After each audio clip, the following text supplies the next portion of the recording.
So today I'm going to be talking a little bit about the Lmsw exam, the application process, and what I kind of went through to prepare and how that all happened. And I also have a really interesting story about the day of me actually taking the exam. Like I almost missed it. Like I was almost late. So if you want to know more about that and hear all about that story, stick around and I'll tell you all about that, and I'll tell you about some of the tips that helped me pass. In your last semester, your graduate program, you're actually eligible to apply to take the exam. Not all programs are like that, but specifically for the Master Lmsw, you can do that. So that's what I did. I applied for it in February of this year. I was like a normal full-time student, so I was graduating this spring. And so I applied for it in February. There are a couple of things that you need when you're applying to take the exam. With every state is different. For the Maryland application, it can be found at health.maryland.gov, and then for DC's, it can be found on dc.dc.gov. And so that's basically where you find the application materials. And for the online application, you're gonna need your Social Security. You're gonna need to also pay an application fee. So once you fill that all out, you put your Social Security, then you pay for it. Then they'll get back to you and say that application fee has been received. During that process, they also give you like a user ID number or an application ID number, which is helpful whenever you're logging back in to the site, and then you're able to kind of see updates as you're bringing in the documents. Along with the application and the fee and your Social Security number, you're also going to need to do a background check. There are many different places around that you can do a background check. The site also has a list of places that you can look for depending on where you live, and you just make an appointment online and they're able to accommodate you. The background check usually takes a couple of days for it to come back, and unless obviously there's like a red flag or something, then it's going to take longer, but it doesn't take that long. And also you don't need to send anything to ASW, the Association of Social Work, the Board of Social Work. You don't need to send anything to them. They receive everything electronically, so it just shows up in your account that they've received that. So aside from the background check, they also need your official transcript to know that you've actually passed and graduated.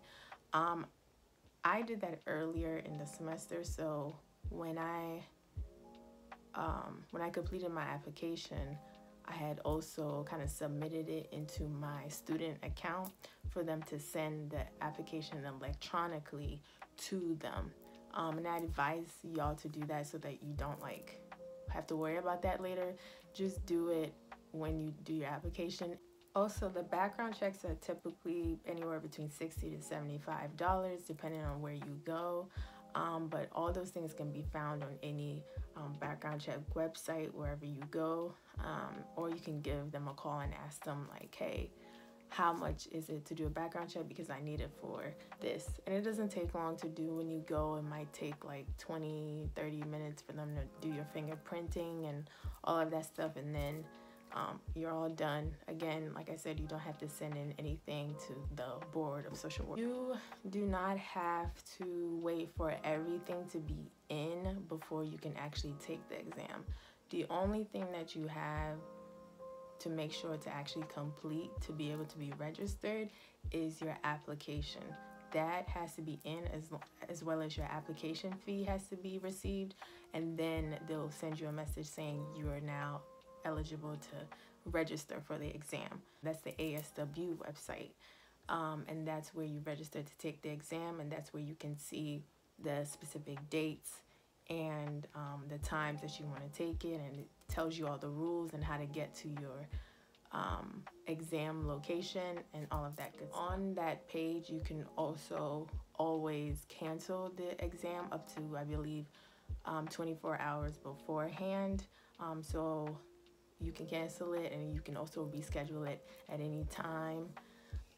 So that's a really big bonus, because I definitely canceled and rescheduled like 2 or 3 times. So that's a really big bonus about that. So far, what we have is the actual application fee, which is $100, the background check, which let's say $70, and then you also have to pay for the actual exam. The registration fee is $230 for the registration fee. So you have your application fee, you have your background, you have your exam fee. So that's that. Obviously right now during COVID, it's a little bit harder to get dates, but there have been some that have been opening up, so just check. And you can also take the exam anywhere. Like, it doesn't have to be, if you're getting your exam, if you're getting your license for Maryland, you don't have to take it in Maryland. You can take it in Virginia, you can take it in DC. I took mine in DC, but it was for the Maryland license, if that makes sense. So after you register all for the exam and you pick your date, and you take the exam and then you pass, then you also have to pay another extra fee for the actual license fee. The license fee is $75 here in Maryland.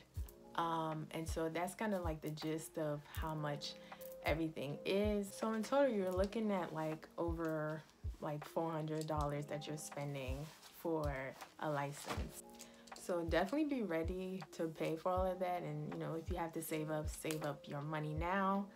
But yeah, it's pretty expensive, and so just make sure you're aware that that's how much you're you might need. Now to the actual taking of the exam. So I took my exam this August, and I passed the first time. I initially was gonna take it in April of 2020, but then COVID kind of took over and everything got canceled.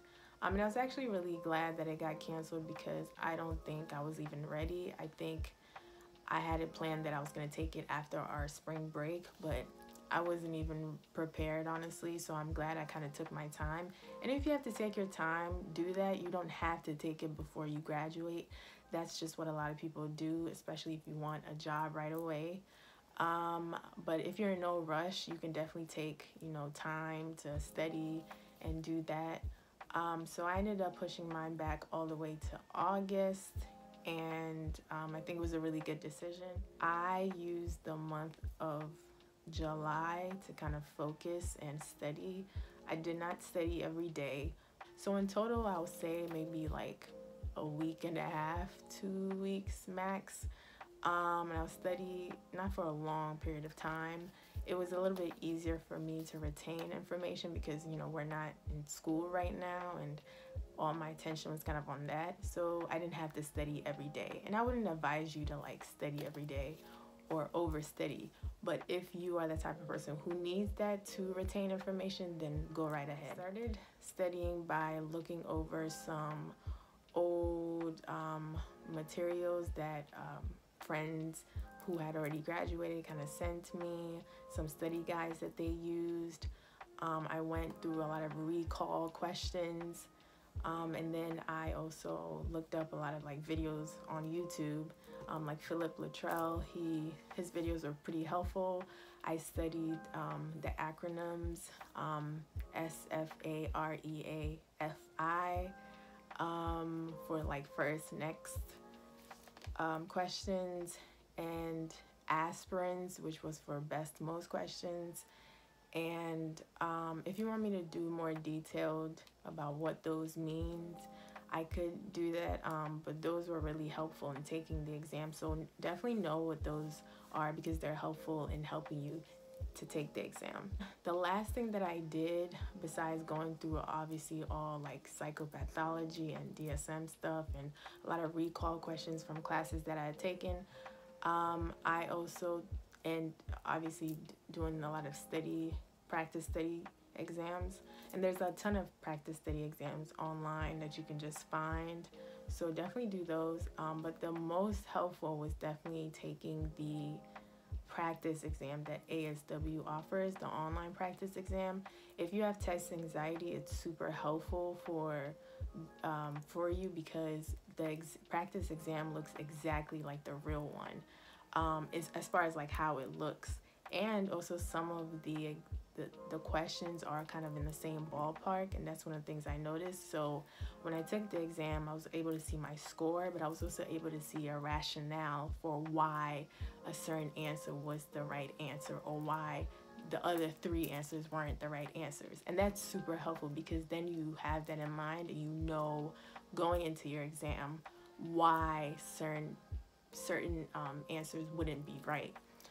So I think out of everything I did, as far as like going back and studying material and old recall and watching YouTube videos, the most helpful was definitely the ASW online practice exam. And you can just go on the ASW website and find it, and you do have to pay for it. I believe it's $80, but I'll leave all the links to every website that I mentioned in the description below, so you can check all those things out. But that's basically what I did.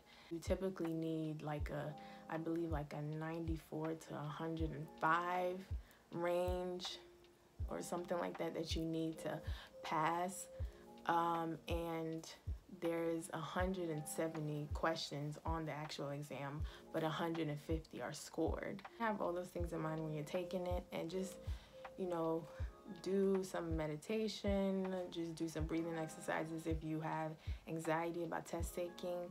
And just remember that it's really about, in my opinion, not even about the material and how much you know, but more about how well you know how to take the exam. That's why doing a lot of practice exams are really helpful, because then you understand what exactly they're looking for and how to look at each question and break them down. So that was like the most helpful thing. And then just a crazy little story, a fun little story. I literally almost was late to my exam. Like I said, my exam was all the way in DC, and I live about 45 minutes away from DC. And getting there, you know, I thought I was leaving super early to get there, and I had a morning exam, so my exam was at 8. So I left and I was headed there, and I literally took like 3 wrong exits.